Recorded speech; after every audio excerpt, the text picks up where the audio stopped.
तो आज हम इस वीडियो में माधव इंफ्रा प्रोजेक्ट्स लिमिटेड इस कंपनी का जो पेनी शेयर है उसके बारे में फुल इंपॉर्टेंट डिटेल्स देखने वाले हैं, क्योंकि इससे हमें पता चलेगा कि कंपनी किस तरह की करंट ग्रोथ कर रही है और आने वाले दिनों में हमें कंपनी में कैसे रिटर्न मिल सकते हैं।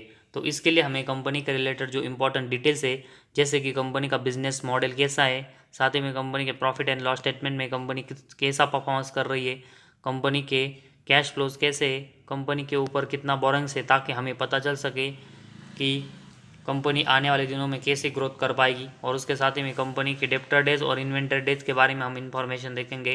उसके साथ ही में प्रमोटर के पास कंपनी की कितनी हिस्सेदारी है, इन सब के बारे में हम देखेंगे। और उसके बाद ही हमें पता चलेगा कि कंपनी करंट कैसे ग्रोथ कर रही है और हमें इस कंपनी में कैसे इन्वेस्टमेंट करनी चाहिए। तो सबसे पहले हम इसमें से कंपनी का जो बिजनेस मॉडल है उसके बारे में इंफॉर्मेशन देखते हैं। तो माधव इंफ्रा प्रोजेक्ट से company business of infrastructure development और उसके साथ ही में सोलर पावर जनरेशन में काम करती है।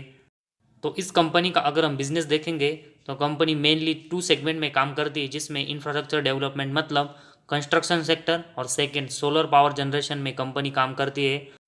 तो फर्स्ट सेगमेंट मतलब जिसमें कंपनी इंफ्रास्ट्रक्चर डेवलपमेंट मतलब कंस्ट्रक्शन का बिजनेस करती है, उससे कंपनी लगभग 89% का जो रेवेन्यू है वो जनरेट करती है, मतलब 90% के आसपास रेवेन्यू इसका कंपनी से आता है। और उसके साथ ही में कंपनी जो सोलर पावर जनरेशन में काम करती है, उस सेगमेंट से कंपनी को लगभग 6% का रेवेन्यू आता है। और कंपनी अदर जो काम करती है उससे कंपनी 5% का जो रेवेन्यू है वो जनरेट करती है। तो इस कंपनी का जो सोलर पावर जनरेशन का बिजनेस है वो अभी छोटा है, लेकिन अभी कंपनी का जो मेनली बिजनेस है कंस्ट्रक्शन सेक्टर से रिलेटेड, उससे कंपनी मेजर रेवेन्यू जनरेट कर दी है। और कंस्ट्रक्शन सेक्टर के बारे में अगर हम देखेंगे तो इसके परफॉर्मेंस है वो बहुत ही ऊपर नीचे इस सेगमेंट के होते हैं, और हमें इस कंपनी के बारे में ऐसा ही देखने को मिल सकता है। तो इस कंपनी के बिजनेस के बारे में हमने फुल इन्फॉर्मेशन देख ली, लेकिन इस बिजनेस में कंपनी कैसा ग्रोथ कर रही है उसके बारे में भी हमें इन्फॉर्मेशन देखनी पड़ेगी। और उसके लिए सबसे पहले हम कंपनी के जो रेशोज है उसके बारे में इन्फॉर्मेशन देखते हैं, जिसमें कंपनी का स्टॉक का पे रेशो 23 है, जो कि ठीक ठाक है। और उसके साथ ही में कंपनी की जो बुक वैल्यू है वो 3.32 है, लेकिन अभी कंपनी का शेयर है वो लगभग ₹6 के आसपास ट्रेड कर रहा है। तो बुक वैल्यू के कंपेरेटिवली कंपनी का जो शेयर है वो डबल प्राइस पर ट्रेड कर रहा है, जो कि एक थोड़ा सा निगेटिव साइन है। और उसके साथ ही में कंपनी का ROC 10.6% और कंपनी का ROE 5.68% का है। तो अभी कंपनी का ROC और ROE ठीक ठाक है, लेकिन इसको कंपनी को आने वाले समय में बढ़ाना पड़ेगा ताकि कंपनी की यहाँ से और अच्छी ग्रोथ हो। इसके बाद हम कंपनी के प्रॉफिट एंड लॉस स्टेटमेंट के बारे में इंफॉर्मेशन देखते हैं, और इसमें सबसे पहले हम कंपनी का सेल्स देखेंगे।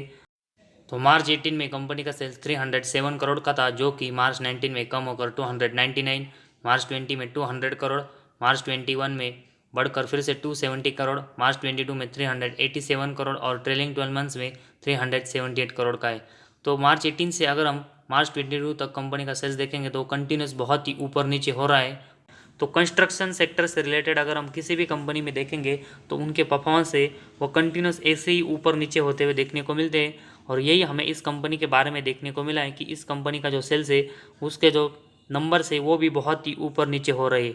और इस सेल्स के कंपेरेटिवली अगर हम कंपनी का एक्सपेंस देखेंगे तो कंपनी का जो सेल्स है वो मैक्सिमम टाइम एक्सपेंस के कंपेरेटिवली ज़्यादा हुआ है, जिसकी वजह से कंपनी ने ऑपरेटिंग प्रॉफिट है वो मैक्सिमम टाइम प्लस में जनरेट किया है, जो कि मार्च 18 में ये 57 करोड़ का था। इसके अगले साल 62 करोड़, इसके अगले साल 45 करोड़, फिर से 34 करोड़, मार्च 22 में 50 करोड़ और ट्रेलिंग 12 मंथ्स में 46 करोड़ का है। तो जिस तरह कंपनी का सेल्स है उसके नंबर्स ऊपर नीचे हो रहे हैं, उसी तरह कंपनी का ऑपरेटिंग प्रॉफिट के नंबर से वो भी ऊपर नीचे हो रहे हैं। लेकिन एक पॉजिटिव नज़र से देखेंगे तो कंपनी का operating profit maximum time company ने प्लस में जनरेट किया है, जो कि एक अच्छा साइन है। और उसके साथ ही में अगर हम कंपनी का ऑपरेटिंग प्रॉफिट मार्जिन देखेंगे तो ये भी पिछले 5 सालों में कंपनी ने हमेशा ही प्लस में जनरेट किया है। लेकिन अगर हम मार्च 18 और 19 के कंपेरेटिव मार्च 18, 19 और 20 के कंपेरेटिवली देखेंगे तो कंपनी का जो ऑपरेटिंग प्रॉफिट मार्जिन है वो मार्च 21, 22 और ट्रेलिंग 12 मंथ्स में थोड़ा सा कम हुआ है। ये कंपनी के परफॉर्मेंस की नज़र से एक नेगेटिव साइन है, और इसीलिए कंपनी को आने वाले समय में ये कंपनी का जो ऑपरेटिंग प्रॉफिट मार्जिन कम हुआ है वो फिर से बढ़ाना पड़ेगा। और उसके साथ ही में अगर हम कंपनी का नेट प्रॉफिट देखेंगे तो पिछले अगर हम 5 साल में देखेंगे तो कंपनी का नेट प्रॉफिट मार्च 18 में 7 करोड़ का था, 19 में 3 करोड़, 20 में 5 करोड़, 21 में -12 करोड़, 22 में 7 करोड़ और अभी ट्रेलिंग 12 मंथ्स में 7 करोड़ का कंपनी का नेट प्रॉफिट हुआ है। तो पिछले अगर हम 5-6 साल में देखेंगे तो कंपनी का जो नेट प्रॉफिट है वो मैक्सिमम टाइम कंपनी ने प्लस में जनरेट किया है, जो कि एक अच्छा साइन है। लेकिन इसके अगर हम नंबर्स देखेंगे तो ये 7 करोड़ से कम होकर 3 करोड़ हुआ, फिर से बढ़कर 5 करोड़, फिर से कम होकर -12, फिर से बढ़कर 7 करोड़ का हुआ। तो कंपनी का जो नेट प्रॉफिट है वो अभी भी स्टेबल नहीं हुआ है।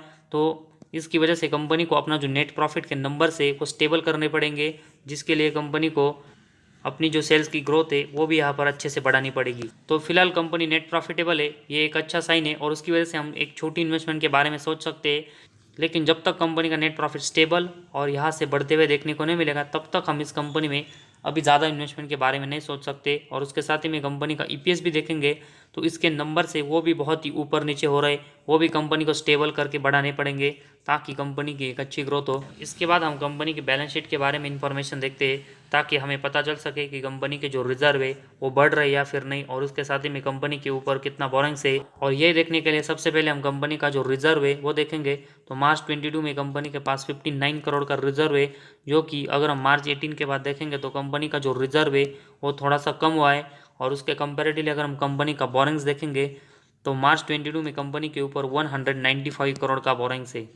तो इस कंपनी के पास अभी 59 करोड़ के रिजर्व जरूर है, लेकिन इसके कंपेरेटिवली अगर हम देखेंगे तो कंपनी के ऊपर 3 टाइम्स से भी ज़्यादा का बोरिंग्स है, जो कि कंपनी के बैलेंस शीट को वीक बनाता है।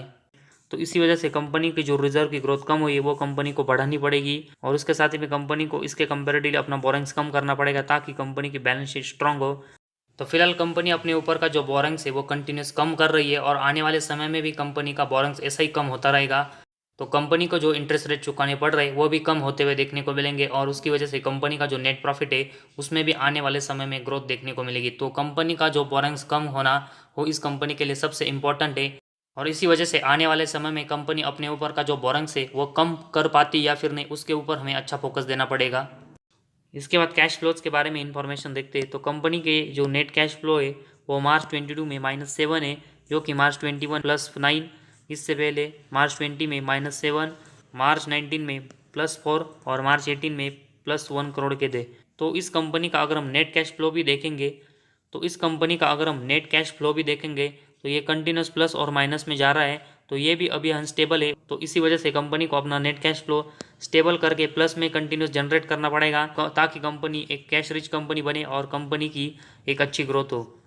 और उसके बाद अगर हम कंपनी का डेप्टर डेज अगर हम देखेंगे तो ये मार्च 22 में 89 है, जो कि पिछले 3-4 साल में कंपनी अपने डेप्टर डेज के नंबर से वो कंटिन्यूस कम कर रही है, जो कि एक अच्छा साइन है। और उसके साथ ही में अगर हम कंपनी की इन्वेंटरीज देखेंगे तो मार्च 22 में कंपनी के इन्वेंटरीज 220 है, जो कि अगर हम पिछले 2-3 साल में देखेंगे तो ये इससे बहुत ही ज़्यादा थे। तो इसी वजह से कंपनी ने पिछले 3-4 साल में अपने इन्वेंटरीज के नंबर से वो भी कम कर रही है, जो कि ये भी एक अच्छा साइन है। तो डेप्टर डेज और इन्वेंटरी डेज इन दोनों के जो नंबर है वो कंपनी ने पिछले कुछ सालों में कम किए, जो कि एक अच्छा साइन है।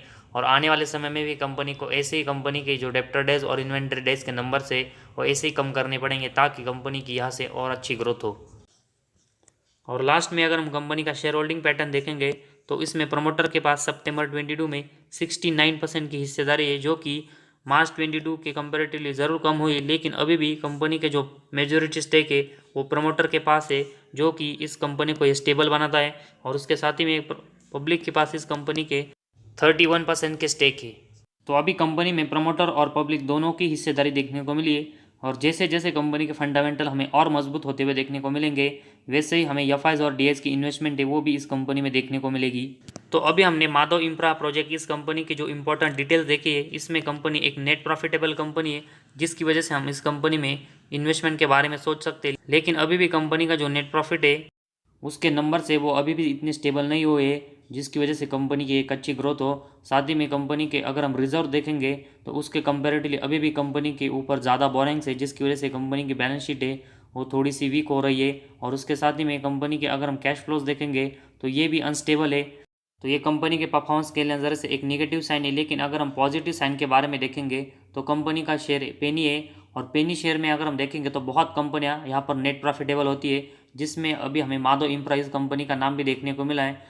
जो और इसके साथ ही में कंपनी अपने डेप्टर डेज और इन्वेंटरी डेज के नंबर से वो इम्प्रूव कर रही है, और कंपनी के प्रमोटर के पास एक अच्छी हिस्सेदारी है जो कंपनी का स्टेबल बनाता है। और इन सब रीज़न की वजह से हम छोटी इन्वेस्टमेंट अभी इस कंपनी में कर सकते हैं। और बाकी के पेनी शेयर के कंपेरेटिवली अगर हम देखेंगे तो इस कंपनी की जो पोजीशन है वो थोड़ी सी अच्छी है, और इसी वजह से इस कंपनी में हम एक छोटी इन्वेस्टमेंट से अभी स्टार्टिंग कर सकते हैं। और आने वाले दिनों में कंपनी के परफॉर्मेंस इंप्रूव होते हैं या फिर नहीं, उसके ऊपर डिपेंड होगा कि हम इस कंपनी में आने वाले समय में अपनी इन्वेस्टमेंट बढ़ाएंगे या फिर नहीं। तो इस वीडियो में बस इतना ही। अगर आपको हमारा वीडियो पसंद आया और शेयर मार्केट से रिलेटेड ऐसी इंपॉर्टेंट डिटेल्स चाहिए तो आप हमारे इस चैनल को सब्सक्राइब कर सकते हैं।